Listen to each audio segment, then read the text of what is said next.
ఓం నమో భగవతే వాసుదేవాయ. నారాయణుడైన ఆచార్య శ్రీకృష్ణ పరమాత్మ నరుడైన అర్జునుడికి ఉపదేశించిన శ్రీమద్ భగవద్గీత విశ్వమానవాళికి అమృత సందేశం. అటువంటి పరమ పవిత్రమైన శ్రీమద్ భగవద్గీతలో ప్రథమోధ్యాయం అర్జున విషాదయోగం. శ్లోకభావ అమృతవాహినికి స్వాగతం.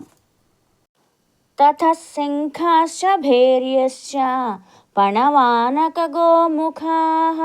సహసైవాభ్యహన్యంత సశబ్దస్తు ములోభవత్.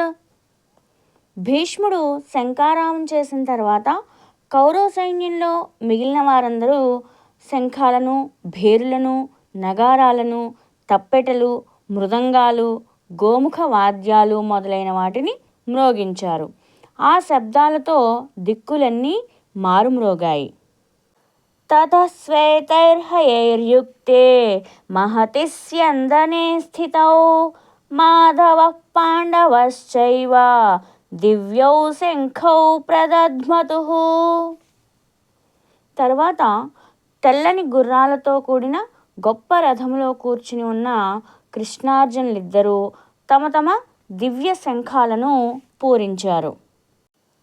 పాంచజన్యం హృషీకేశో దేవదత్తం ధనుంజయః పౌండ్రౌ దద్మౌ మహాశంఖం భీమకర్మా వృకోదరః.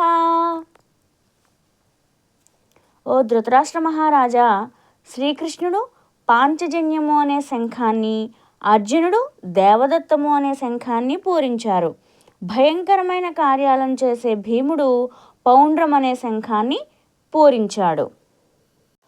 అనంత విజయం రాజా కుంతీపుత్రో యుధిష్ఠిరః నకులః సహదేవశ్చ సుఘోషమణి పుష్పకౌ. కుంతీదేవి కుమారుడైన ధర్మరాజు అనంత జయము అనే శంఖాన్ని, నకులుడు సుఘోషమనే శంఖాన్ని, సహదేవుడు మణిపుష్పకము అనే శంఖాన్ని పూరించారు. కాశ్యశ్చ పరమేశ్వాసః శిఖండీ చ మహారథః ధృష్టద్యుమ్నో విరాటశ్చ సాత్యకిశ్చ పరాజితః ద్రుపదో ద్రౌపదేయాశ్చ సర్వసః పృథివీపతే సౌభద్రశ్చ మహాబాహుః శంఖాన్ దద్ముః పృథక్ పృథక్. గొప్ప ధనస్సు కలిగిన కాశీరాజు, మహారథుడైన శిఖండి, దృష్టద్యుమ్నుడు, విరటుడు, అపజయం పొందని వాడైన సాత్యకి వారి వారి శంఖాలను పూరించారు. ద్రుపదుడు, ద్రౌపదీ కుమారులైన ఉపపాండవులు, గొప్ప భుజబలం కలిగిన అభిమన్యుడు వేరువేరుగా తమ శంఖాలను పూరించారు. సఘోషోధాత్ర రాష్ట్రానాం హృదయాని వ్యదారయత్ నభశ్చ పృథివీం చైవ తుములో వ్యనునాదయన్. పాండవ వీరుల శంఖాల ధ్వని భూమి ఆకాశాలను మారుమ్రోగిస్తూ దుర్యోధనుడు మొదలైన వారి యొక్క గుండెలను బ్రద్దలు చేసినవి. అథ వ్యవస్థితాన్ దృష్ట్వా ధార్తరాష్ట్రాన్ కపిధ్వజః ప్రవృత్తే శస్త్ర సంపాతే ధనురుద్యమ పాండవః హృషీకేశం తదా వాక్యం ఇదమాహ మహీపతే సేనయోరుభయోర్మధ్యే రథం స్థాపయమేచ్యుతా. ఓ ధృతరాష్ట్ర మహారాజా, ఆ తరువాత యుద్ధరంగంలో ఆయుధాల ప్రయోగం ప్రారంభమవుతూ ఉండగా కపిధ్వజుడైన అర్జునుడు యుద్ధానికి సిద్ధంగా ఉన్న కౌరవులను చూసి ధనస్సు చేతితో పట్టుకొని శ్రీకృష్ణునితో, ఓ కృష్ణ, నా రథాన్ని ఇరు సైన్యాల మధ్య నిలుపు అని పలికాడు. యావదేతాన్ నిరీక్షేహం యోద్ధుకామానవస్థితాన్ కైర్మయా సహ యోద్ధవ్యం అస్మిన్ రణసముద్యమే. ఓ కృష్ణ, ఈ యుద్ధ ప్రారంభంలో నేను ఎవరెవరితో యుద్ధం చేయాలో అటువంటి యుద్ధాభిలాషులను ఎక్కడ నుండి నేను బాగా చూడగలనో రెండు సేనల మధ్య అక్కడ నా రథాన్ని నిలబెట్టు అని అర్జునుడు శ్రీకృష్ణునితో పలికెను.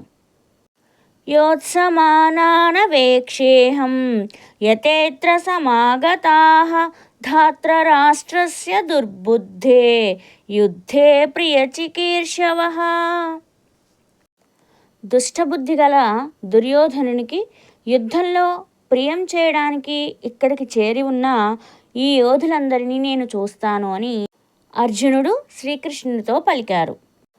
సంజయ ఉవాచ ఏవముక్తో హృషీకేశో గుడాకేశేన భారత సేనయోరుభయోర్मध्ये స్థాపయిత్వా రథోత్తమం భీష్మద్రోణప్రముఖతః సర్వేషాం చ మహీక్షితాం ఉవాచ పార్థ పశ్యైతాన్ సమవేతాన్ కురూనితి.